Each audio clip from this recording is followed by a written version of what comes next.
Hello student, कैसे आप सब।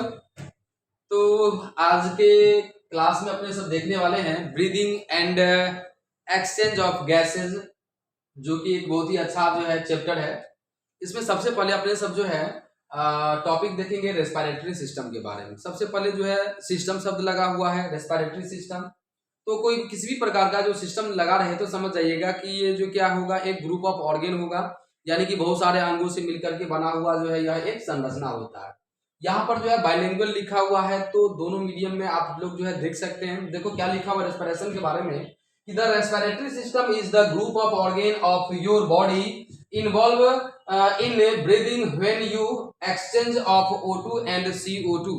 सेम टू सेम इसी का जो है हिंदी भी आपको लिखा हुआ है कि श्वसन तंत्र हमारे शरीर में अंगों का वह समूह है जो कि श्वसन की प्रक्रिया में भाग लेता है जब हम O2 तथा CO2 का आदान प्रदान करते हैं। ठीक है, तो एक लाइन में रेस्पिरेटरी सिस्टम क्या है, तो हमारे शरीर में जो है अंगों का एक समूह है जिस जब हम लोग जो है O2 और CO2 का क्या करते हैं, आदान प्रदान करते हैं, उस समय जो है यह हमें क्या करता है, मदद करता है। ओके, आगे क्या लिखा है कि ऑक्सीडेशन ऑफ ग्लूकोज। अब जो है रेस्पिरेशन में होता क्या है, तो कहता है ऑक्सीडेशन ऑफ ग्लूकोज या फिर बर्निंग ऑफ ग्लूकोज या फिर कह सकते हैं ब्रेकडाउन ऑफ ग्लूकोज, ग्लूकोज का मॉलिक्यूल का टूटना।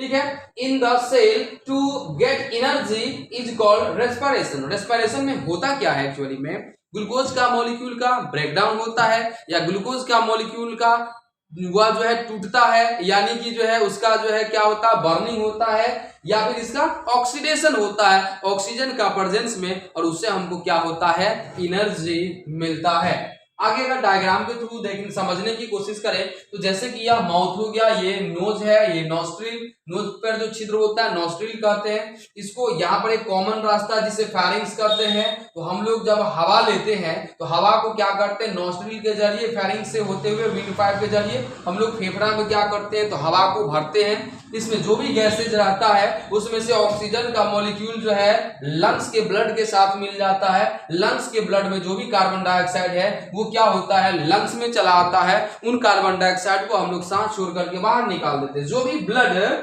लंग्स में आता है वो ब्लड के हीमोग्लोबिन के साथ बाइंड करता है।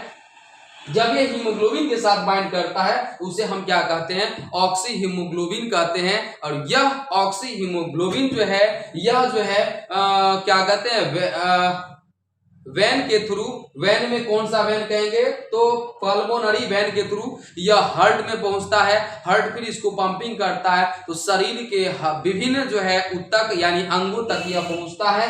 जब हमारे सेल तक जब क्या होता है, यह ऑक्सी हीमोग्लोबिन पहुंचता है तो यह सेल को क्या करता है, ऑक्सीजन का मॉलिक्यूल दे देता है। सेल में क्या प्रेजेंट रहता है, ग्लूकोज का मॉलिक्यूल।